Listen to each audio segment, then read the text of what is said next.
Under the Canaan sun, Jacob's bustling camp comes alive, filled with bleating sheep and the scent of earth. Jacob, his white beard flowing, watches Joseph, his youngest, with a loving gaze. Joseph stands out in his vibrant coat of many colors, a symbol of Jacob's deep affection. Joseph gently tends to the sheep, his movements graceful and precise. The other brothers, weathered by the sun, cast resentful glances at Joseph. Envy simmers beneath their dark skin, a silent storm brewing in the heart of Canaan. Lamplight flickers, revealing a humble tent where Joseph sits among his 10 older rugged brothers, Reuben, Simeon, Levi, and Judah, faces etched with hardship, fill the tent with an uneasy tension. Joseph's earnest gaze meets theirs as he recounts a dream that stirs the still night air. "I dreamed that we were binding sheaves," Joseph begins, his voice clear amid the silence, "and your sheaves gathered around mine and bowed down to it." He finishes, the weight of his words hanging heavy. Across the Canaan hills, the brothers watch over their father's flock, a peaceful scene under the open sky. Jacob sends Joseph, his favored son, to check on his brothers. As Joseph approaches, resentment darkens the brothers' faces, their eyes narrow with growing malice. "Here comes that dreamer," they mutter, their voices laced with envy and contempt. With swift, brutal action, they seize Joseph, their pent-up anger unleashed. Stripping him of his coat, they hurl Joseph into a pit, leaving him alone and vulnerable. Under the Canaan sun, an Ishmaelite caravan winds through the landscape, camels heavy with trade goods. Judah, eyes gleaming with calculation, convinces his brothers with persuasive whispers. The brothers coldly agree. Joseph will be sold.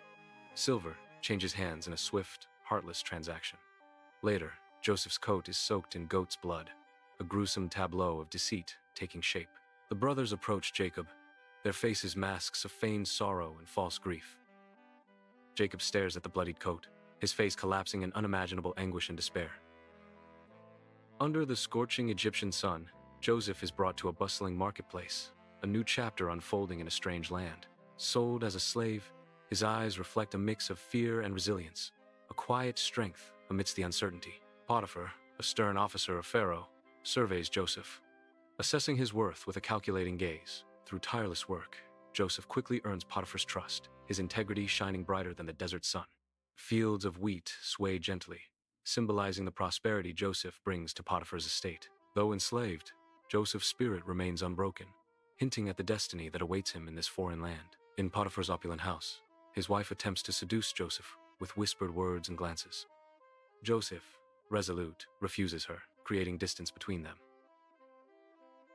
Her seductive facade crumbles into fury as rejection wounds her pride. In vengeful spite, she tears her clothing, falsely screaming assault. Potiphar storms in, rage contorting his face at his wife's fabricated tale. Joseph, protesting innocence, is dragged away as his pleas fall on deaf ears. In the damp, stained Egyptian prison, Joseph sits despondently as 2 new prisoners, a nervous cupbearer and sweating baker, enter distraught. Cupbearer dreamt dread, baker too, horrible. Joseph interprets, "Remember me," to the cupbearer, then chillingly tells the baker, "Birds will eat away your flesh." Time passes, and Joseph's foretold prophecies begin to darkly unfold within the prison walls. Years etched on his face, Pharaoh sits restless on his throne, plagued by visions. Troubled dreams haunt his waking hours. Beside him, wise men and advisors exchange worried glances, their expressions mirroring the unease of their king. The cupbearer steps forward, breaking the silence. "Your Majesty, I remember my faults this day. There was a young Hebrew. He interpreted our dreams," the cupbearer recalls, a glimmer of hope in his eyes. Pharaoh leans forward, intrigued by the tale. "Summon Joseph from the prison at once," he commands. Guards quickly move to obey, the palace buzzing with renewed purpose and anticipation of what is to come. Sunlight floods the opulent throne room as Joseph stands before Pharaoh, his presence calm and commanding. "The dream foretells 7 years of great abundance," Joseph declares, his voice echoing in the vast hall.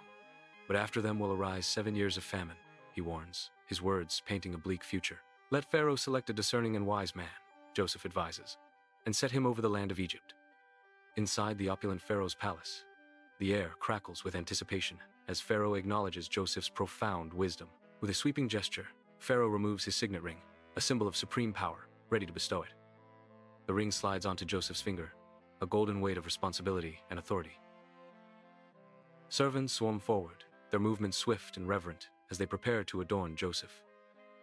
Fine linen robes cascade around Joseph, transforming his appearance and signifying his elevated status. A heavy gold chain is fastened around Joseph's neck, a gleaming emblem of his newfound authority. Under the relentless Egyptian sun, famine ravages the land, forcing desperate souls to seek refuge at Egypt's borders. Weary travelers form snaking lines, their hopes pinned on Egypt's grain. Among them, Jacob's sons, minus Benjamin, approach the city gates. Their faces are a canvas of apprehension and firm resolve. Each step is a testament to their determination to secure sustenance for their family.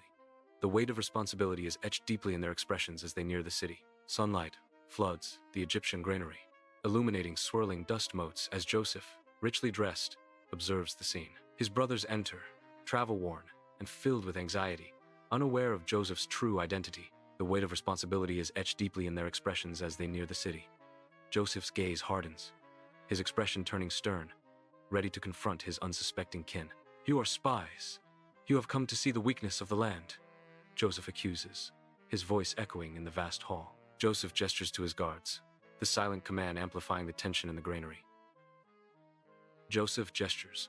Simeon remains bound as the guards release his brothers. Joseph instructs his steward to fill the sacks, a secret glint in his eye.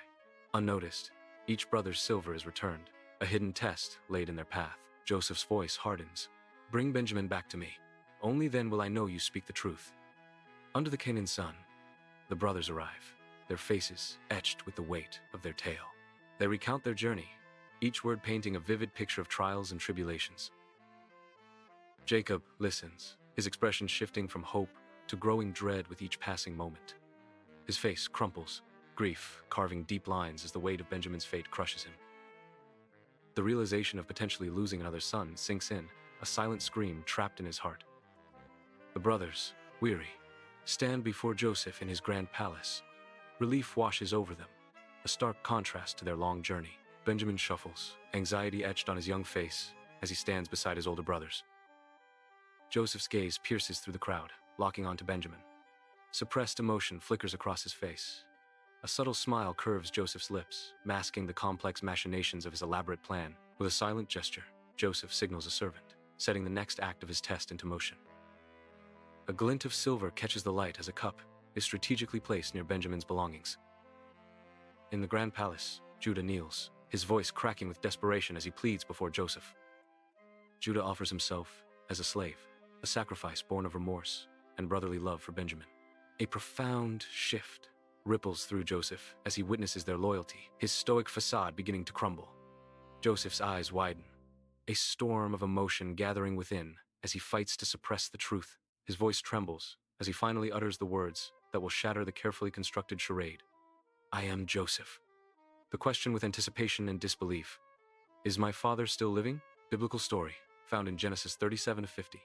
Don't forget to like, share, comment, support online store. One love.